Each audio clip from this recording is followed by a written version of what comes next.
Hello friends, once again welcome to award IGS classes. कैसे हैं आप सब? I think you are very well. तो चलते हैं प्रश्न नंबर 1 की तरफ। भारत के प्रधानमंत्री को राष्ट्रपति खाली स्थान करता है। तो ऑप्शन देखते हैं, नामांकित, निर्वाचित, नियुक्त या चयनित। तो इसमें जो भारत के प्रधानमंत्री हो हैं, इनको नियुक्त करते हैं राष्ट्रपति। तो इसका जो ऑप्शन राइट हो जाएगा वो हो जाएगा ऑप्शन नंबर 3, नियुक्त करते हैं। तो राष्ट्रपति भारतीय संविधान के अनुच्छेद 75(1) के शक्तियों का प्रयोग करते हुए देश का जो प्रधानमंत्री है उनको नियुक्त किए जाते हैं तथा अन्य मंत्रियों की नियुक्ति भी राष्ट्रपति द्वारा प्रधानमंत्री के परामर्श से किया जाता है और सभी मंत्री राष्ट्रपति के प्रसाद पर्यंत कार्य करते हैं।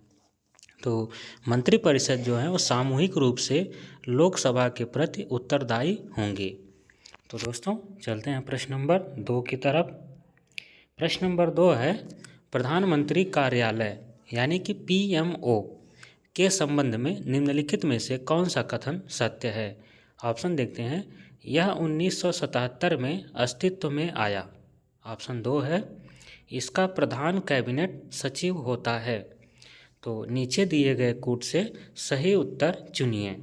तो ऑप्शन है केवल एक और दो दोनों, सी है केवल एक और डी है न तो एक और न ही दो। तो इसमें देखते हैं, भारत के प्रधानमंत्री का कार्यालय यानी कि PMO, इससे क्या आशय है? इससे आशय है कि भारत के प्रधानमंत्री के सीधे नीचे आने वाले नज़दीकी अधिकारी व कर्मचारी समूह से है। मतलब इससे इसका यह तात्पर्य है कि जितने भी प्रधानमंत्री से नीचे आने वाले नज़दीकी अधिकारी हैं उनका इस कर्मचारी समूह से संबंध है। प्रमुख सचिव इसका सर्वोच्च अधिकारी होता है। वर्तमान सचिव जो भी रहते हैं वो इसके अधिकारी रहते हैं, सर्वोच्च अधिकारी रहते हैं। और 1977 तक प्रधानमंत्री कार्यालय को प्रधानमंत्री सचिवालय कहा जाता था। 1977 तक जो प्रधानमंत्री का कार्यालय होता था उसे प्रधानमंत्री सचिवालय कहा जाता था। और जिसे मोरारजी देसाई के कार्यकाल में, जब प्रधानमंत्री मोरारजी देसाई थे तो उनके कार्यकाल में इसका नाम बदलकर प्रधानमंत्री कार्यालय कर दिया गया। तो इसका जो राइट आंसर हो जाएगा ऑप्शन नंबर सी, केवल एक सही है। यह 1977 में अस्तित्व में आया। प्रश्न नंबर 3 देखते हैं, भारतीय संविधान के संदर्भ में निम्नलिखित कथनों पर विचार कीजिए। तो ऑप्शन देखते हैं, संघ मंत्री परिषद लोकसभा के प्रति सामूहिक रूप से उत्तरदायी होगा। और दूसरा देखते हैं, संघ के मंत्री प्रधानमंत्री के प्रसाद पर्यंत अपने पद धारण करेंगे। और इनमें से देखते हैं क्या सही है कूट। केवल एक सही है, एक और दो दोनों सही है, न तो एक न ही दो सही है, केवल दो सही है। तो इसका देखते हैं, इसका राइट आंसर हो जाएगा केवल एक सही है। ऑप्शन नंबर 1 केवल एक सही है। तो इसमें देखते हैं, इसका जो विस्तृत आंसर देखते हैं, जैसे भारतीय संविधान के जो अनुच्छेद 75(3) में यह कहा गया है कि संघ मंत्री परिषद लोकसभा के प्रति सामूहिक रूप से उत्तरदायी होता है, जबकि 75(2) के अनुसार संघ के मंत्री राष्ट्रपति के प्रसाद पर्यंत पद धारण करेंगे। तो जो पहला कथन कहा गया है वो 75(3) में कहा गया है, और जो दूसरा कथन कहा गया है संघ के मंत्री प्रधानमंत्री के प्रसाद पर्यंत अपने पद पर धारण करेंगे, वो 75 अनुच्छेद के दूसरे भाग में कहा गया है। तो ये 75(2) में दूसरा और 75(3) में पहला कथन कहा गया है। तो इसलिए इसका आंसर हो जाएगा केवल एक। चलते हैं प्रश्न नंबर 4 की तरफ। मंत्रिपरिषद किसके प्रति उत्तरदायी होता है? मंत्रिपरिषद किसके प्रति उत्तरदायी होता है? ऑप्शन देखते हैं, राष्ट्रपति, प्रधानमंत्री, जनता या लोकसभा। तो इसका राइट आंसर हो जाएगा लोकसभा।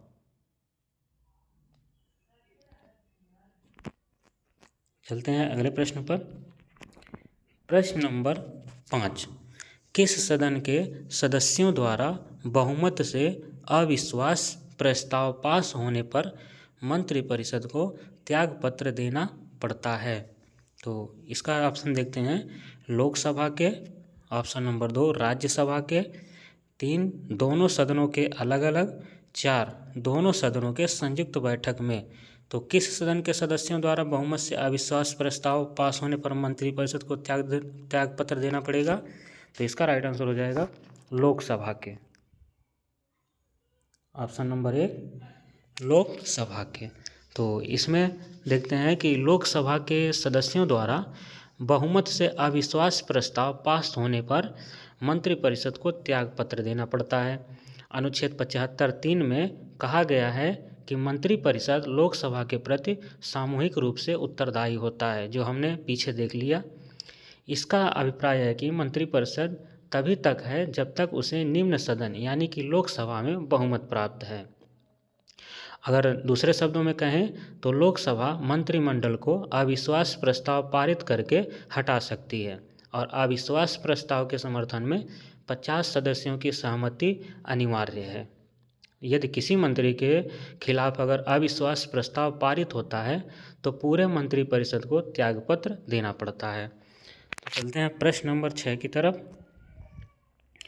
निम्नांकित में से कौन राज्यसभा का सदस्य होते हुए भी लोकसभा के कार्यवाही में भाग ले सकते हैं? तो ऑप्शन देखते हैं, राज्यसभा का मनोनीत सदस्य जो अपने क्षेत्र का विशेषज्ञ हो, और राज्यसभा का उपसभापति, या तीसरा देखते हैं मंत्री जो राज्यसभा का सदस्य हो, चौथा देखते हैं राज्यसभा में सदन का नेता। तो इसका राइट आंसर हो जाएगा ऑप्शन नंबर 3 मंत्री जो राज्यसभा का सदस्य हो। तो इसमें देखते हैं भारत सरकार का कोई मंत्री, जिसमें प्रधानमंत्री भी शामिल हैं, संसद के दोनों सदनों की कार्यवाही में भाग ले सकता है। यदि कोई नागरिक मंत्री बन जाता है तो संसद के किसी भी सदन का सदस्य नहीं है। अगर कोई भी नागरिक मंत्री बन जाता है और वह संसद के किसी भी सदन का सदस्य नहीं है, तब भी वह संसद के दोनों सदनों की कार्यवाही में भाग ले सकता है। अगर वो संसद के किसी भी सदन का सदस्य नहीं है, लेकिन अगर देखा जाए तो संविधान का एक उपबंध है कि कोई भी व्यक्ति 6 माह तक संसद सदस्य बने बिना भी मंत्री या प्रधानमंत्री बन सकता है। तो चलते हैं प्रश्न नंबर 7 की तरफ। निम्नलिखित में से किसी एक प्रधानमंत्री ने अपने कार्यकाल में संसद का सामना नहीं किया है। तो ये देखेंगे कौन थे। तो ऑप्शन देखेंगे चंद्रशेखर, दूसरा ऑप्शन वीपी सिंह, और तीसरा देखेंगे चौधरी चरण सिंह, और चौथा ऑप्शन है अटल बिहारी वाजपेयी। तो चौधरी चरण सिंह, इनका कार्यकाल अगर देखें तो 28 जुलाई 1979 से 14 जनवरी 1980 तक था। ये प्रधानमंत्री इतने कार्यकाल तक रहे, किंतु उन्होंने अपने कार्यकाल में संसद का सामना नहीं किया तथा लोकसभा में विश्वास मत प्राप्त करने से पहले ही त्यागपत्र दे दिए थे। तो इसका राइट आंसर हो जाएगा चौधरी चरण सिंह, ऑप्शन नंबर सी, यानी कि 3 चौधरी चरण सिंह। इन्होंने अपने कार्यकाल में संसद का सामना नहीं किया था। प्रश्न नंबर 8, भारत के 12वें प्रधानमंत्री कौन थे? भारत के में नहीं है, यहाँ पे वे है, 12वें प्रधानमंत्री कौन थे? तो ऑप्शन देखते हैं चंद्रशेखर, HD देवगौड़ा, IK गुजराल, और चौथा ऑप्शन है अटल बिहारी वाजपेयी। तो इसका राइट आंसर हो जाएगा IK गुजराल। ये 12वें प्रधानमंत्री थे। तो इंद्र कुमार गुजराल यानी कि IK गुजराल भारत के 12वें प्रधानमंत्री थे। इनका कार्यकाल 21 अप्रैल 1997 से 19 मार्च 1998 तक था। प्रश्न नंबर 9 की तरफ। प्रश्न नंबर 9, निम्नलिखित में से कौन भारत के प्रधानमंत्री बनने से पूर्व किसी भी राज्य के मुख्यमंत्री नहीं रहे थे? तो ऑप्शन देखते हैं HD देवगौड़ा, PV नरसिम्हा राव, चंद्रशेखर, या मोरारजी देसाई। तो इसका राइट आंसर हो जाएगा प्रश्न नंबर 9 का चंद्रशेखर सिंह। तो चंद्रशेखर प्रधानमंत्री बनने से पहले कहीं के मुख्यमंत्री नहीं थे, और जबकि भारत के पूर्व प्रधानमंत्री एच.डी. देवेगौड़ा ये कर्नाटक के मुख्यमंत्री थे, तथा पी.वी. नरसिम्हा राव ये आंध्र प्रदेश के मुख्यमंत्री थे, तथा मोरारजी देसाई ये मुंबई के मुख्यमंत्री रह चुके थे। प्रश्न नंबर 10 की तरफ, निम्न में से कौन प्रधानमंत्री बनते समय राज्यसभा का सदस्य था? तो 10वां देखते हैं कि राज्यसभा का सदस्य कौन था उस समय। तो ऑप्शन लाल बहादुर शास्त्री, इंदिरा गांधी, चंद्रशेखर या पी.वी. नरसिम्हा राव। तो इसका राइट आंसर हो जाएगा, राज्यसभा का जो सदस्य था वो इंदिरा गांधी थी। Option number 2 Indira Gandhi. तो श्रीमती इंदिरा गांधी जब प्रधानमंत्री बनी तब वह राज्यसभा की सदस्य थी, और पी.वी. नरसिम्हा राव जब प्रधानमंत्री बने तब वह संसद के किसी भी सदन के सदस्य नहीं थे, जबकि लाल बहादुर शास्त्री और चंद्रशेखर सिंह जब प्रधानमंत्री बने तब वे लोकसभा के सदस्य थे। प्रश्न नंबर 11, किस प्रधानमंत्री के कार्यकाल में दल बदल विरोधी विधेयक पास हुआ था? तो 11 नंबर देखते हैं। ऑप्शन इंदिरा गांधी, राजीव गांधी, वी.पी. सिंह, और चौथा है चंद्रशेखर। तो इसका राइट आंसर हो जाएगा राजीव गांधी, ऑप्शन नंबर 2। तो राजीव गांधी दल बदल विरोधी कानून 1985 में राजीव गांधी के प्रधानमंत्रित्व काल में पास हुआ था। संविधान के 52वें संविधान संशोधन यानी कि 52वें संविधान संशोधन 1985 में इसे पारित किया गया तथा संविधान में 10वीं अनुसूची जोड़ी गई। प्रश्न नंबर 11 की तरफ चलते हैं। भारतीय संविधान के अनुच्छेद 78 में प्रावधान है दायित्वों का। ऑप्शन लोकसभा अध्यक्ष के, राज्यसभा के सभापति के, भारत के नियंत्रक एवं महालेखा परीक्षक के, या चौथा प्रधानमंत्री के। तो भारतीय संविधान के अनुच्छेद 78 में प्रधानमंत्री के दायित्वों का उल्लेख किया गया है। तो इसका राइट आंसर हो जाएगा ऑप्शन नंबर 4 प्रधानमंत्री के दायित्वों का। तो भारतीय संविधान के अनुच्छेद 78 में कहा गया है कि प्रधानमंत्री का यह कर्तव्य होता है कि वह संघ के प्रशासन और विधायन से संबंधित समस्त जानकारियां राष्ट्रपति को दें, साथ ही राष्ट्रपति उपर्युक्त संबंध में जिन जानकारियों को मांगे उन्हें प्रधानमंत्री प्रदान करें। प्रश्न नंबर 13, भारत के संविधान का कौन सा अनुच्छेद प्रधानमंत्री की नियुक्ति से संबंधित है? तो प्रधानमंत्री की नियुक्ति से ऑप्शन देखते हैं, अनुच्छेद 74, अनुच्छेद 75, अनुच्छेद 76 या अनुच्छेद 78। तो इसका राइट आंसर हो जाएगा अनुच्छेद 75। तो देख लेते हैं अनुच्छेद 74 किससे संबंधित है। तो अनुच्छेद 74 इसमें देखेंगे तो ये मंत्री परिषद से संबंधित है, और अनुच्छेद 75 ये आपको बता दिया कि प्रधानमंत्री की नियुक्ति से संबंधित है। अनुच्छेद 76 जो है ये देखेंगे तो भारत का महान न्यायवादी इसके अंतर्गत आता है, और अनुच्छेद 78 देखेंगे तो इसके अंतर्गत प्रधानमंत्री के कर्तव्य आते हैं। तो इसका राइट आंसर हो जाएगा ऑप्शन नंबर 2। ऑप्शन नंबर 2 सही है इसका। अनुच्छेद 75 के अंतर्गत प्रधानमंत्री की नियुक्ति की जाती है। प्रश्न नंबर 14, निम्नलिखित में से कौन एक व्यय भारत की संचित निधि पर भारित नहीं है? इसका ऑप्शन देखेंगे, भारत के मुख्य न्यायाधीश के वेतन और भत्ते, भारत के नियंत्रक महालेखा परीक्षक के भत्ते, और तीसरा ऑप्शन देखेंगे भारत के प्रधानमंत्री के वेतन और भत्ते, चौथा देखेंगे संघ लोक सेवा आयोग के अध्यक्ष के वेतन और भत्ते। तो 14 नंबर देखते हैं, तो इसमें जो भारत की संचित निधि पर भारित नहीं होता है वह है भारत के प्रधानमंत्री के वेतन और भत्ते, ऑप्शन नंबर 3। तो भारत की जो संचित निधि से प्रधानमंत्री के वेतन भत्ते नहीं दिए जाते हैं क्योंकि प्रधानमंत्री को संसद सदस्य के रूप में वेतन प्राप्त होता है। अनुच्छेद 266 में संचित निधि का उल्लेख है। सरकार को प्राप्त सभी राजस्व बाजार से लिए गए ऋण और स्वीकृत का स्वीकृत ऋणों पर प्राप्त ब्याज संचित निधि में जमा होती है। यह भारत की सर्वाधिक बड़ी निधि है, यानी कि सबसे बड़ी निधि है भारत की, जो संसद के अधीन रखी गई है।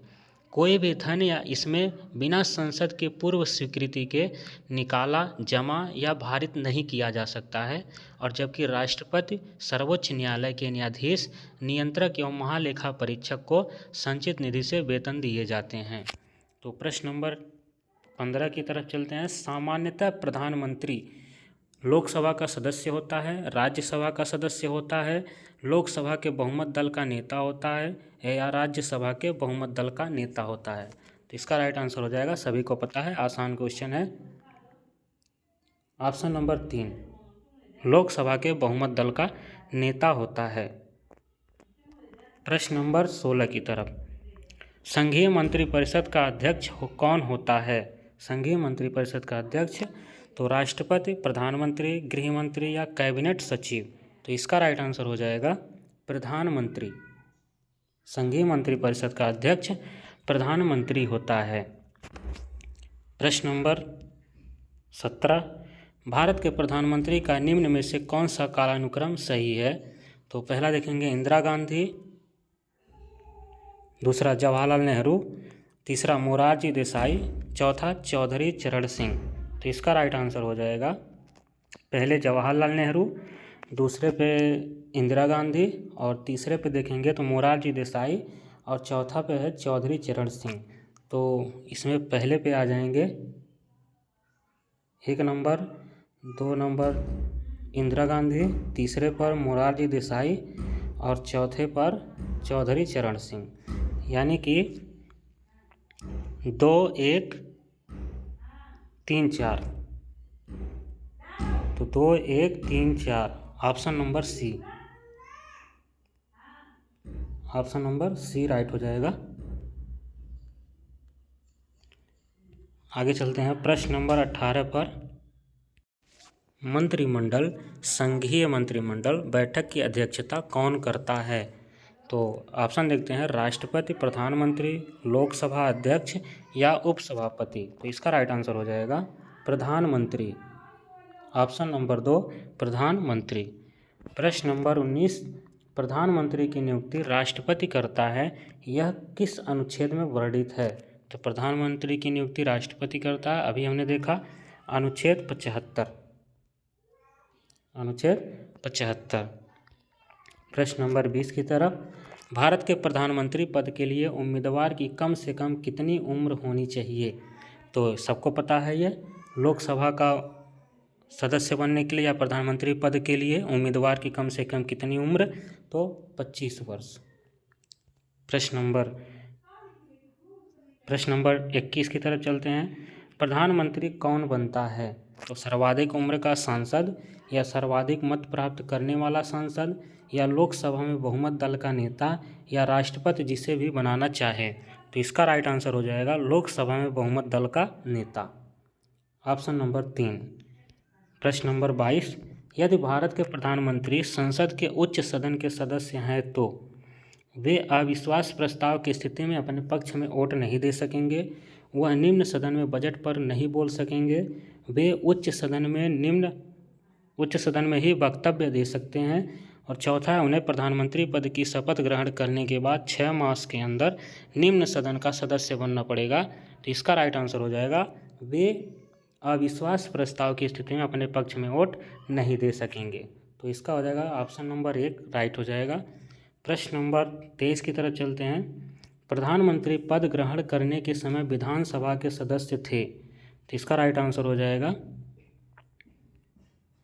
ऑप्शन देखते हैं, चौधरी चरण सिंह, वीपी सिंह, IK गुजराल या HD देवगौड़ा। प्रधानमंत्री पद ग्रहण करने के समय विधानसभा के सदस्य इसमें कौन थे? तो इसका ऑप्शन देखेंगे तो इसमें क्या राइट आंसर हो जाएगा आपका, इंद्र कुमार गुजराल या HD देवगौड़ा। तो इसका राइट आंसर हो जाएगा HD देवगौड़ा, जो विधानसभा के सदस्य थे प्रधानमंत्री पद ग्रहण करने के समय। तो इसका राइट आंसर हो जाएगा HD देवगौड़ा। प्रश्न नंबर 24। जवाहरलाल नेहरू के निधन के पश्चात किसने प्रधानमंत्री का पदभार ग्रहण किया? तो लाल बहादुर शास्त्री, श्रीमती इंदिरा गांधी या गुलजारी लाल नंदा या मोरारजी देसाई। तो इसका राइट आंसर हो जाएगा ऑप्शन नंबर सी, गुलजारी लाल नंदा, जो नेहरू के निधन के पश्चात प्रधानमंत्री का पदभार ग्रहण किया था, गुलजारी लाल नंदा। Option number 3। प्रश्न नंबर 25, अविश्वास प्रस्ताव के कारण सर्वप्रथम किस प्रधानमंत्री को त्यागपत्र देना पड़ा? ऑप्शन देखते हैं, मोरारजी देसाई, चौधरी चरण सिंह, वीपी सिंह या इंदिरा गांधी। तो अविश्वास प्रस्ताव के कारण सर्वप्रथम मोरारजी देसाई को प्रधानमंत्री पद से इस्तीफा देना पड़ा। इसका राइट आंसर हो जाएगा मोरारजी देसाई, मोरारजी देसाई। तो आपने अभी देखा कि अविश्वास प्रस्ताव के कारण सर्वप्रथम किस प्रधानमंत्री को त्यागपत्र देना पड़ा? मोरारजी देसाई। तो दोस्तों, यदि आप चैनल पर नए हैं तो चैनल को सब्सक्राइब करना न भूलें। अगर आप यूपीपी की तैयारी में हैं तो जान लगा दो सर्दी में और घर आओगे वर्दी में। तो तब तक के लिए नमस्कार दोस्तों, फिर मिलते हैं अगले वीडियो में। पढ़ते रहिए, मस्त रहिए, इसी तरह से इसी चैनल से जुड़े रहिए। धन्यवाद।